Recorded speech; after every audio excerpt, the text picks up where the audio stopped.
Francisco nos dice, sea cual sea el método de aprendizaje, debe ser duradero en el tiempo, no solo para presentar un examen. Ali nos dice también, hábitos de estudio son importantes, pero no en un país donde se estila que la prueba de actitud exigía el menor índice para el maestro. Otra persona por acá, Product Today, nos dice, los educadores etiquetan buen o mal estudiante solo por dos tipos de inteligencia, la lingüística y la lógico-matemática.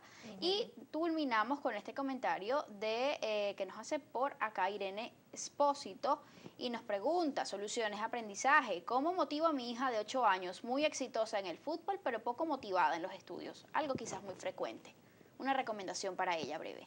Bueno, en ese caso habría que ver qué es lo que está generándole esa desmotivación en la escuela.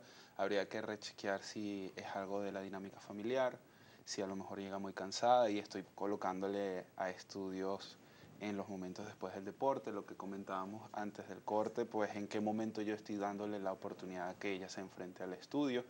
¿Será que realmente lo que está aprendiendo le está viendo utilidad? ¿Será que hay algo en la escuela que pudiera estar ocurriendo? Aquí hay que hacer preguntas de todo lo que estoy viendo. Hay que empezar a cuestionarlo todo, porque si algo no va bien, es porque lo que estoy haciendo, en ese discurrir, hay algo que está tropezando y no lo estoy viendo. Entonces hay que cuestionar todo lo que me rodea. ¿El tiempo, la cantidad de tiempo que dediquemos al estudio también es importante? Es relativo, porque de acuerdo a lo que tú quieras aprender, va a variar en el tiempo. De pronto tú, algo que necesitas aprender, relacionado, por ejemplo, con el cálculo, no requieras mayor tiempo.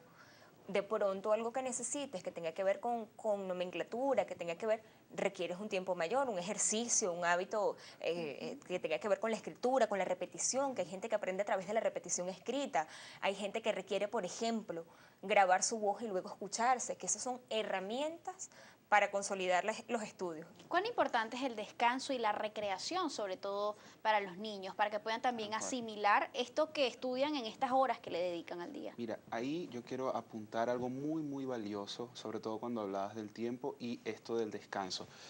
El tiempo que yo le dedico a las cosas es muy importante si estoy aprovechándolo. Si yo estoy cada segundo, cada minuto concentrado, metido en eso que estoy aprendiendo, evidentemente el tiempo va a ser valioso y si fueron 45 minutos y el chamo en esos 45 minutos los aprovechó al máximo, más que suficiente, o 1 hora y media. Recomendamos normalmente los procesos educativos 1 hora y media como cuanto máximo dentro de esta forma de aprendizaje, porque podemos tener al chamo 3 horas ahí con el cuaderno dibujando, haciendo otras cosas que a lo mejor está estudiando, pero lo está haciendo de una forma más distendida. ¿Qué actitud deberíamos asumir toda vez que nos provoque quizás dejar el hábito o interrumpirlo?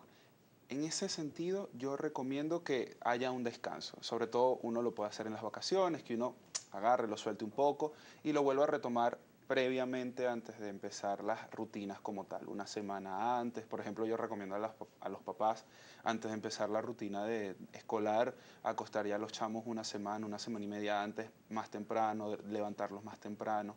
Y sobre todo esto con las actividades extracurriculares, entender que en la medida que vaya creciendo el chamo, la chama, va a crecer la demanda, va a crecer la exigencia y la escuela también. Y también entender que quizás si estamos hablando de un niño de 5 o 6 años que está comenzando a recibir tareas, 4 años muchas veces, no debemos quizás imponerle, bueno, diariamente vas a estudiar 2 horas, porque quizás en media hora puede cumplir con esa tarea que le fue El tiempo va a variar, el tiempo va a variar en función del niño. Establecer metas cortas también al principio. Por lo general, sobre todo si son pequeños, porque no voy a generar ansiedad, angustia, frustración por la cantidad de horas que demanda. ¿Okay? Porque vuelvo a decir, la tarea no tiene por qué convertirse en un castigo y pareciera ser esto.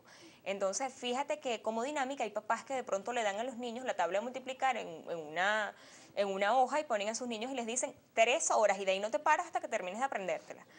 Es un método inadecuado. No te estoy convirtiendo ese aprendizaje en un aprendizaje significativo. Y es cuando yo digo, de pronto las herramientas tecnológicas pudieran convertirse en una herramienta positiva. Sí, porque en este momento hay tanta variedad de herramientas que están orientadas al aprendizaje, por ejemplo, de las multiplicaciones, y mamá y papá no lo saben porque jamás se sentaron e investigaron. Todo depende de cómo utilicemos todas esas herramientas que tenemos hoy en día. Dígase la televisión, por ejemplo, hay mucha gente que, por ejemplo, se vincula con las biologías y posteriormente pues son fanáticos de la biología por ver programas como National Geographic, por ejemplo. vuelvo a decirte, o sea, depende de cómo yo inserte la tecnología en la vida de un niño, puede ser positiva y puede ser trascendental. Así es.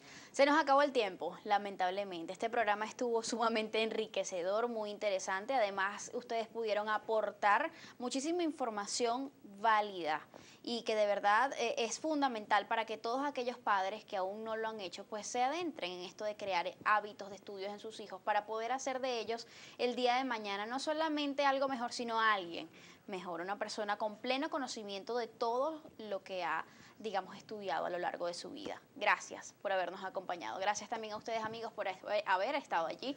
Me despido. Recuerden que el ejemplo comienza por casa y siempre es mejor ser parte de la solución que del problema. Nos vemos mañana.